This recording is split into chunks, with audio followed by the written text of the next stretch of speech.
A look at the branding of big-time sports, next on Carpe Diem.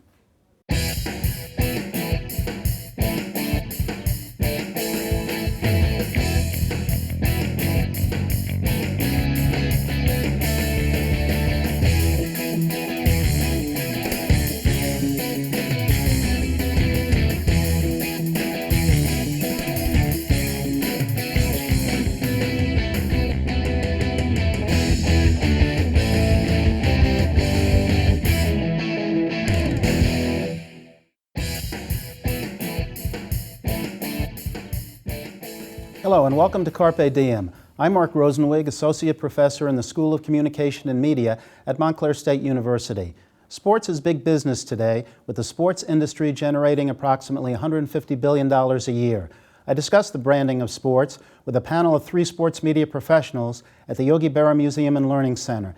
The panel included Pat Capra, President of Lunar Sports Group, Matthew Futterman, Senior Sports Writer for the Wall Street Journal, and Jessica Slenker, Director of Marketing and Media Partnerships for the New York Giants. I asked Matthew Futterman if the sports industry is recession-proof. I think it's definitely not recession-proof. I think you can't talk about the business and say, oh, it's completely healthy. There are segments of it that are really healthy. I don't think the New York Giants have to worry very much about their future over the next 10 years. Jessica's happy to hear that, but she already knew that. She already knew it. Probably not, despite what her bosses may tell her when she shows up in the morning to keep her going. But if I'm the owner of the Phoenix Coyotes, I might be a little worried about my future. There's a reason that the NHL is looking to expand right now. They don't get great national broadcast fees. They have a great contract in Canada, but not in the U.S. They need to find other money, so they're looking at expansion. There are segments of it that are really healthy, segments of it that are less healthy, is what I would say. Jessica, from your perspective with the Giants, how does it look to you? And we have a team in the St. Louis Rams that are relocating to California. We assume it's because they weren't happy with their business situation there. There are still some challenges, right? There are challenges. Ironically, the Giants are playing now the LA Rams in London next year, so who would have thought, right? And there were reports yesterday, I think, that they want to play in China, that the Rams want to play a game in China as well. And there'll be a game in Mexico City. So the growth factors are there. For my job specifically, my job is to sell new business for the Giants. So to your point, the team angle is one, but within that, the team sponsorships angle is a second, where you're going out, you're looking at companies and industries that may have been on top of the world a year to 5 years ago, and now are in a very different setting and in a very different position. So from the business side of sports, again, on the team level as well as the league level, you're starting to see a different influx somewhat of sponsorships and how that's affected the business. From the team side, to your point, I'd like to hope we're continuing to grow every single year. The TV contracts are the TV contracts. The team is doing well. We're fortunate to be in this market, but you can definitely start to see repercussions of the economy across various institutions of what we do. Where are the new business opportunities? Because you say that you need to generate new business because some of the traditional companies might be pulling back because of their situation. It speaks to what are you selling, right? And we're very fortunate at the Giants to be selling a brand that is built on trust and built on loyalty, and we're a very steady ship. But looking at new opportunities, whether it's geared towards millennials, right? That buzzword that everybody's using in our industry, geared towards women, geared towards, I'll say some non-traditional sponsorships, which we have started to see crop up, as well as luxury brands in a market like ours, which teams across New York and the tri-state area have started to hone in on. So definitely quite a bit of new business growth opportunity in very good categories. Pat, what's your perspective on this industry as somebody who represents many athletes and does other marketing initiatives? Yeah, I mean, all the media and television money that's just flooded, the industry has really helped elevate player salaries. The NFL salary cap just increased. The NBA salary cap just had a really big explosion as well. So there's more opportunities for players to make money. Also, there's, with all the different sponsorships and people coming in, from a sponsor standpoint that want to try and leverage players' popularity. So there's a lot of opportunities for players to work with new brands. And I think not necessarily, if you look at an NFL locker room, for instance, there's 53 guys in a locker room.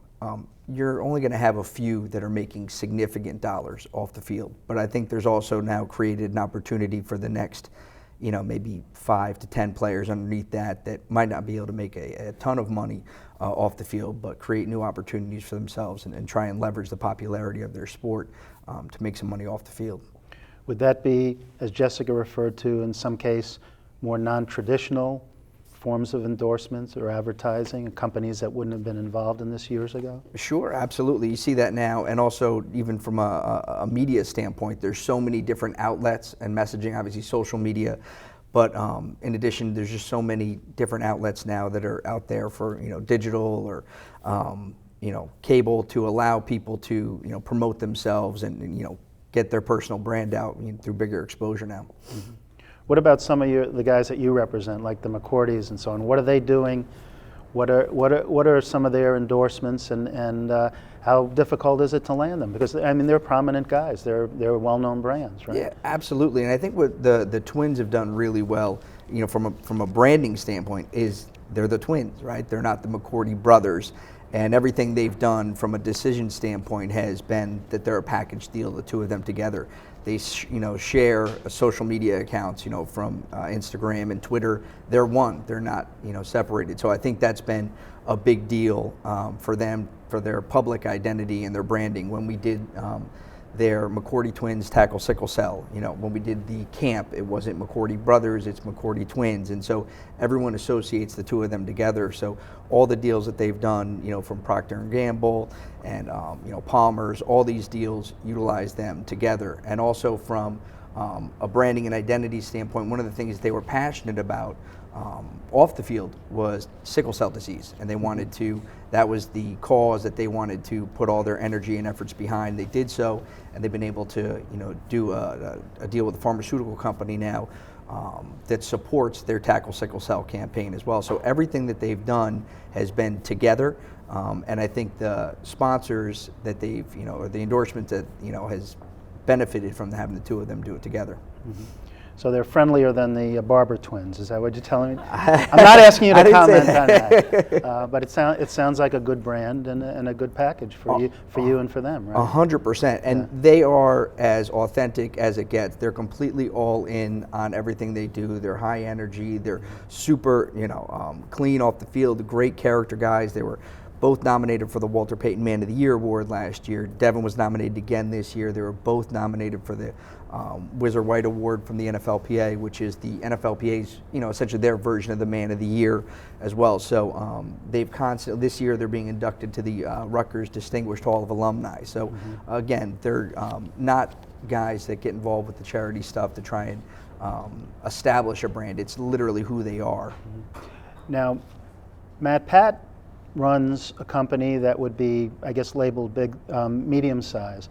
But we have a lot of these companies, the IMGs and William Morris and others that are gigantic. And then we have, the Nikes and the ESPNs and so on. So the question for you and really for everybody is there too much control of these businesses by half a dozen or so gigantic companies, and what is the impact on the industry?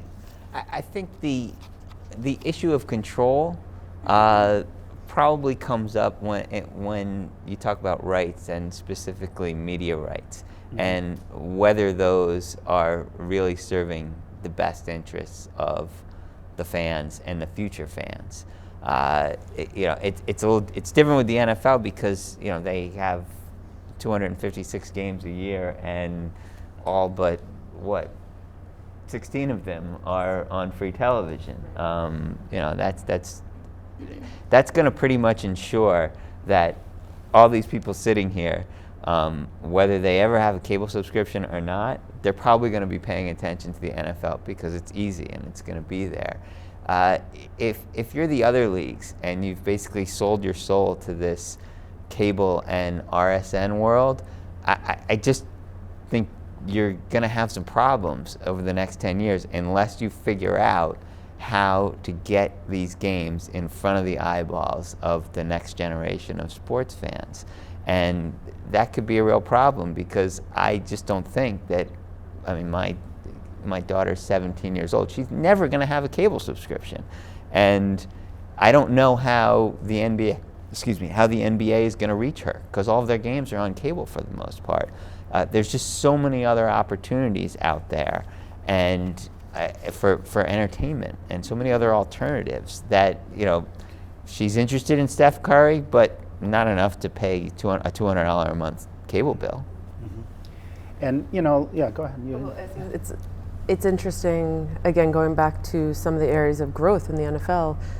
The NFL is trying to figure out streaming, right? So where is that going to take the league? How is that going to be another avenue to reach even more viewers globally, not just here? But to your point, what do the fans want? How do they want it? How can we best serve them? And hopefully get a good deal out of it for everybody. Here's what the fans want. They want to be able to watch, you know, Wherever the Yankee they are. game on Yes. the beach in the middle of a Saturday afternoon. They Without don't want any interruption. Right. They don't want to be tied to their living room. Like, if they want to watch it while they're on a train somewhere, they can watch it on a train somewhere. Like, and right now there isn't, you know, there are so many contracts going back and forth, and so many, there's so much control by, you know, a certain number of these mega companies who have, you know, put literally billions of dollars into this, that while they're fighting about their contracts, all these people are watching something else. How did they feel the game, the NFL, that they streamed a game online this year? Was that feel like it was a success internally? Did you guys feel like that was a win? One of our games weren't streamed, Right. so I think it depends on what Who the the team, individual team who was, the yeah. teams are, or what I think the NFL for saying they did it for the first time, Right. From a and it league happened, standpoint, yeah. right? And they got sponsorship dollars and they got ad dollars. It was through Yahoo. They considered it a success, but again, as soon as it's considered a success, Goodell is saying, how do you grow it exponentially over the next couple of years? So, what does success look like in that space? And I think that's been a challenge for a lot of the media businesses for a while now, certainly starting with newspapers, and do you give it for free on the internet, and how do you monetize it? And, and there aren't any clear answers. It's just, you know, nickels and dimes. But Matt, you have written recently about the dispute between the Yes Network, which by way of full disclosure is one of my alma maters, but I don't have any interest in them anymore, financial certainly. But the Yes Network and Comcast. Comcast subscribers don't have Yes at the moment. What is that all about? Is that just about cost, or are there other factors? And what should the cord cutters know about that?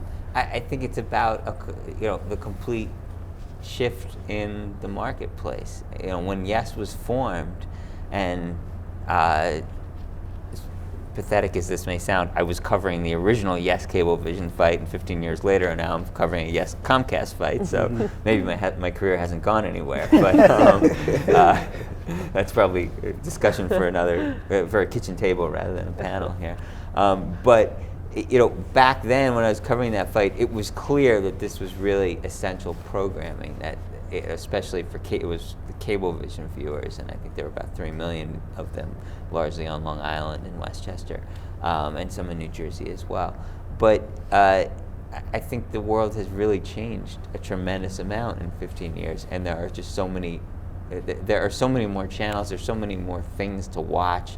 There's so many alternatives that when this family of 4 or 5 or whatever they are out in Hunterdon County or Somerset County, New Jersey, can't get the Yankee game, I think there might be a little bit of annoyance, but I think they're going to get over it a lot more quickly than they would have 15 years ago. I think the leverage has really shifted.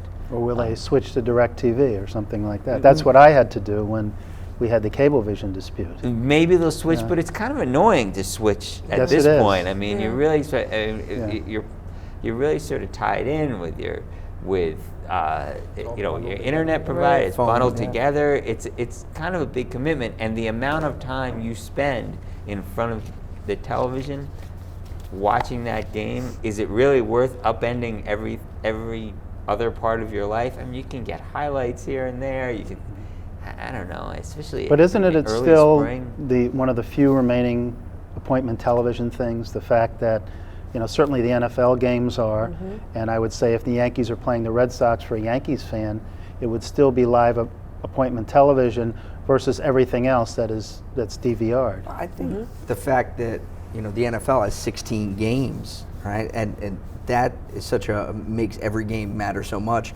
I'm a huge Yankee fan. I'm not watching 162 games a year, and especially now having children and everything, you're watching less and less. I mean, I don't watch one Yankee game start to finish, probably until the playoffs maybe. But it's just, so the idea, like I said, you can get it from check the score on your phone, turn on the radio when you hop in the car. You're not going to be able to dedicate 3.5 hours, and again, I'm only one segment of the population, but I think the fact that they're, while sports are live TV, 162 games is a big commitment, and you have plenty of opportunity to check in and get updates. I mean, you could literally take 2 weeks off from watching baseball and really not miss much. There's still 100 plus games to go, and I'm a baseball fan. Yeah, remember the average viewer of a baseball game, a regular season baseball game, is 58 years old at this point. It's significantly older than any of the other leagues. I think golf may be about the same. But so you're talking about, well, it's really important in appointment television, but to whom? What skews the youngest? What's in the 18 to 34 now? That's the hottest. Well, I think soccer certainly is skewing the youngest at this point. But the NBA has always been very popular. I think the NBA is around 40 or so. So that the NBA and soccer, I would say, are probably the most appealing, and interestingly enough, the most international sports. And I would even say, going back to baseball, you also have a large segment of the population that are watching baseball from a fantasy perspective. So that's where a lot of your younger audience is coming from as well. And they're not watching the Yankee game for 9 innings. They're just as interested in finding out, if Big Papi hit a home run for their fantasy team in Boston, or what Yasiel Puig is doing for the Dodgers, because maybe that person's on their fantasy team as well. So they're watching on their phone or their tablet or their computer to check their stats, and instead of just sitting in front of, watching one 9-inning Yankee game. There's plenty of action that they're trying to get, updates from besides just that. On the granular team level, almost 70% of our web traffic now is coming through mobile. So that's drastically changed how we produce content, and content is king, right? So we don't break our own news. Fans of all ages want the highlights when they want the highlights. They can go to ESPN, they can go to any website and get breaking news or Top Giants headlines. So it's been a great challenge for us internally. We just built a studio in-house to create all of our own content and do behind the scenes to give exclusive access for fans who want the inside access that they can't get anywhere else. So it's a good challenge back on us, saying, okay, if you can get a lot of what you want anywhere, how can the Giants still drive part of the conversation, having access to the players, having access behind the scenes, making everything now fit for mobile as well as social, digital, just started a YouTube channel. So it's in the general realm of the same conversation, but constantly changing and constantly trying to keep up with all age demographics. Well, since Pat mentioned fantasy, what's the Giants' approach towards that, and do you agree it drives a lot of the interest, viewership, both online and offline? Definitely interest in fantasy. I'm constantly interested to learn more about the category, right? Obviously some of these big players that have come out in the category, where are they going? Whether it's in, again, we're a team that our marketing territory is 3 states. We're Connecticut, New York, New Jersey. So we hear quite a bit of press with these companies in New York. We're interested to see where it goes across our marketing territory, but always wanting to learn more. How does it affect the game, good or bad? I think mostly good right now because it is driving quite a bit of audience. And then how can we, again, back on the team side, create content that is a complement to the category. So fantasy updates, in-game, real checks on fantasy players. Fans expect that in stadium. You think they're just there to watch a football game. They want out-of-town scores, fantasy updates, who's doing what where in that moment. So yes, it has driven I think suffice to say it has driven a great new or engaged audience across many different age demographics. Well, I think we should say, for the benefit of our students, that I think you were referring to the dispute over Yes. DraftKings and FanDuel, Yes. that are two online fantasy sites. Yes. And Matt, there is a controversy. The Attorney General of New York and I think Illinois and one or two other states Yep. are saying this is illegal gambling, not fantasy. Where do we stand with that, and what should we know about that? I mean, I think what they're doing from an industry point of view is they're trying to regulate themselves. I mean, they're doing the thing of, don't regulate us, we'll regulate ourselves. Trust us, watch us, we'll take care of this. And they need to, because it was kind of a bit of a Wild West situation in terms of, there were some companies that were mixing, commingling funds that people were betting, and they were using those for their own operations, which you're not supposed to do. You're supposed to keep the customers' funds in a separate things like that, so that they would be sort of more of a grown-up industry. It's being regulated from state to state at this point. I think you'd like to see some more uniformity in it. I don't know that you will eventually get there. I mean, the larger issue here is that a few years ago, when Adam Silver came out and talked about how he was in favor of legalizing gambling, I thought, oh, wow, that's really interesting. He's cutting edge. I'm sort of in favor of legalized sports gambling myself. They do it in Europe, and the republics still stand. I think it's okay. But then a few months ago, the CEO of FanDuel was in our offices, and he was telling us about the people who play their NBA games, and there was an immediate uptick in that if you played an NBA game on FanDuel, you immediately went from watching 4 games a week to 7 games a week, and all of a sudden, no life. right? And Yes. but all of a sudden, it was like, oh, and I felt so stupid, and I was like, oh, that's why Adam Silver wants gambling to be legalized, because there's this connection between if you're playing these games on a daily basis, you're going to be paying attention to the sport a lot more. You're going to be checking in. You're going to be watching the games more, and that'll get down the road to them being paid more money for their media rights. Aren't there a few teams and leagues that have some type of financial interest in some of these companies too? And what's your view of that? Yeah, I mean, I think, yes, they have, and several of the leagues did. I think the NFL was the only major league not to take a stake in it. I mean, to be clear, the fantasy sports companies, and it was mainly DraftKings that was doing deals this way, sort of played up the quote-unquote investments by the leagues, I would say slightly dishonestly. They were buying sponsorships from the league, but part of their, or allowing, and they were paying the leagues essentially with warrants from their company.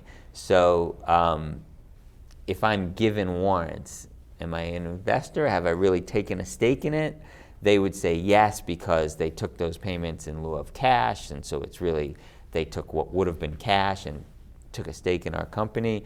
If I'm the league, I say, look, they just gave us warrants. We're not on the board of directors or anything like that. Does it make it a little more uncomfortable for the leagues? Definitely. So at this point, we're waiting for court decisions? Yeah, I honestly can't keep track of Yeah, them. I think they This ceased week. doing business in Yeah. New York this week. Right. Right. Right.